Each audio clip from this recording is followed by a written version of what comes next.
ఆ రోజు నేను చెప్పింది ఏప్రిల్ నుంచి పింఛన్లు పెంచుతాను, పింఛను ఏప్రిల్ నుంచి ఇస్తానని మాట నిలబెట్టుకున్న ప్రభుత్వం ఎన్డీఏ ప్రభుత్వం.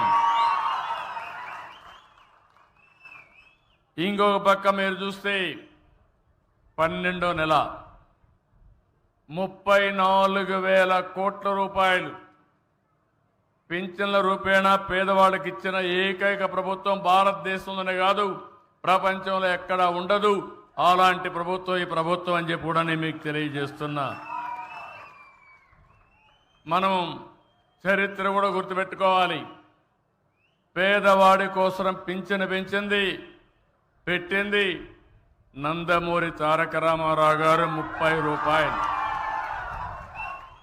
దాన్ని 75 రూపాయలు చేశాను.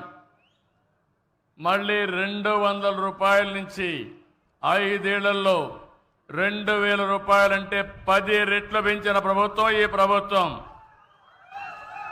మళ్ళీ నేను అధికారంలోకి వస్తాను 3,000 నుంచి ఒకేసారి 4,000 రూపాయలు పెంచిన ప్రభుత్వం ఈ ప్రభుత్వం అని చెప్పి నేను మీకు గుర్తు చేస్తున్నా. ఒక వృద్ధులకు వితంతువులకే కాదు, ఈరోజు మీరు చూస్తే దివ్యాంగులకి ఒకప్పుడు 5,500 ఉంటే 3,000 చేశాను. 3,000 నుంచి ఇప్పుడు మీరు చూస్తే 6,000 చేశాను. అంటే 500 నుంచి 6,000 రూపాయలు పెంచిన ఏకైక ప్రభుత్వం ఈ ఎన్డీఏ ప్రభుత్వాన్ని మరొకసారి విజ్ఞప్తి చేస్తున్నా. ఎవరన్నా డయాలిసిస్ వచ్చి కిడ్నీ ప్రాబ్లం ఉండి సమస్యలుంటే వాళ్లకు 10,000 రూపాయలు ఇస్తున్నాం.